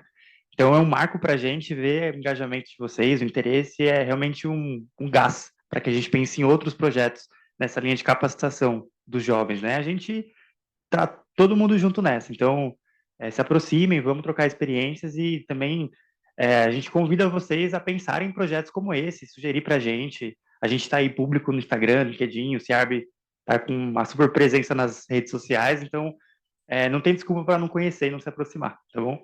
E aí a gente vai pensar agora Claro, claro. A gente, né, só agradecendo, a gente vai pensar agora no happy hour para fazer com vocês, porque a gente também tem que fazer amizade no bar, então fiquem atentos, tá bom? Muito obrigado também aos palestrantes.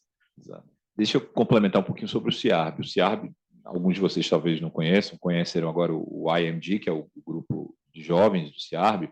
O CIARB é uma instituição originariamente britânica, tá? Centenária. Por que ele chama CIARB? O C é de Chartered. Chartered é porque ele recebeu uma Royal Charter, uma espécie de um atestado da rainha e agora do rei, dizendo que ele é um instituto de credibilidade. A gente tem hoje quase 18 mil associados no mundo inteiro, tá? E quase 300 aqui no Brasil. No Brasil, a gente só fundou o capítulo brasileiro há pouco mais de 4 anos. Tá? Em 2019, a gente fundou. Então, está começando essa história aqui. A gente já é, talvez, o capítulo mais ativo do mundo. Tá? A gente faz muita coisa. Tem esse Young Members Group, que é ativíssimo, e que é uma instituição que sabe, embora ela seja paga, ela soube se adaptar para atender o jovem.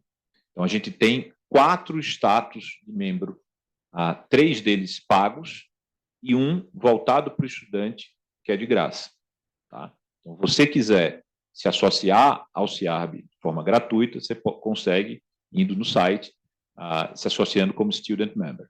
Quando você estiver formado, estiver, enfim, ganhando ali dinheiro, você pode avançar nesses níveis. São 3 níveis básicos. Você pode ser Associate, pode ser Member, pode ser Fellow. Todos os níveis têm algum nível de assessment. O nível de Associate é um assessment mais básico. O nível de Member são pelo menos 2 dias de entrevistas com profissionais qualificados para ver se você conhece efetivamente de arbitragem para poder ostentar esse título. E o nível de Fellow é basicamente o mesmo assessment do Member, com um acréscimo de uma sentença arbitral em inglês, que é corrigida às cegas em Londres. Então, só quem passa nesses assessments consegue elevar o seu nível de associação. Então, que é algo que a gente encoraja demais que vocês façam depois, mas um bom início, um excepcional início, é começar como Student Member e se juntar, os que forem mais jovens, ao Young Members Group. Então, está feito o convite aí para vocês e, mais uma vez, agradecer não só o Young Members Group, como, sobretudo, o nosso host aqui, o Trent Rossi Watanabe. Obrigado. Obrigado a todos. Obrigada.